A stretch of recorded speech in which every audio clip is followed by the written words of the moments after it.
ಎಲ್ಲರಿಗೂ ನಮಸ್ಕಾರ. ಕನ್ನಡಾಂಬೆ ಕಂದ ಎಜುಕೇಷನ್ ಚಾನಲ್ಗೆ ಎಲ್ಲರಿಗೂ ಸ್ವಾಗತ. ಕಳೆದ ಒಂದು ತರಗತಿಯಲ್ಲಿ ನಾವು ತದ್ದಿತಾಂತಗಳ ಬಗ್ಗೆ ನಾವು ತಿಳ್ಕೊಳ್ತಾ ಬಂದ್ವಿ. ಅದರಲ್ಲಿ ಒಂದು ಮೂರನೇ ಭಾಗವಾದಂಥ ತದ್ದಿತಾಂತಾವ್ಯಯದ ಬಗ್ಗೆ ಇವಾಗ ನಾವು ನೋಡೋಣ. ತದ್ದಿತಾಂತಾವ್ಯಯ ಅಂತ ಅಂದರೆ ಏನು ಅನ್ನೋದಾದರೆ, ಸಾಮಾನ್ಯವಾಗಿ ಷಷ್ಠಿ ವಿಭಕ್ತಿ ಅಂತ ನಾಮಪದಗಳ ಮುಂದೆ ಅಂತ, ಹಾಗೆ, ಓ, ಗೋಸ್ಕರ, ವರೆಗೆ, ತನಕ, ಮಟ್ಟಿಗೆ, ಸಲುವಾಗಿ ಇತ್ಯಾದಿ ತದ್ದಿತಾಂತ ಪ್ರತ್ಯಯಗಳು, ತದ್ದಿತ ಪ್ರತ್ಯಯಗಳು ಸೇರಿ ತದ್ದಿತಾಂತ ಅವ್ಯಯಗಳಾಗ್ತವೆ.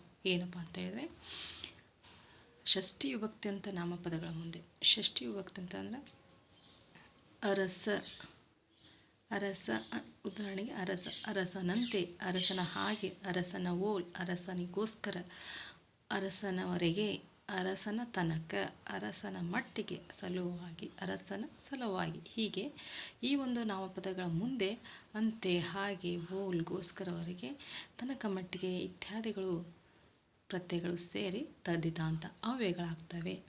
ಅದೇ ಥರನಾಗಿ ಇಲ್ಲಿ ಒಂದು ಉದಾಹರಣೆಯನ್ನು ನೋಡಬಹುದು. ರಾಮನಂತೆ, ರಾಮನ ಹಾಗೆ, ರಾಮನ ಓಲ್, ರಾಮನಿಗೋಸ್ಕರ.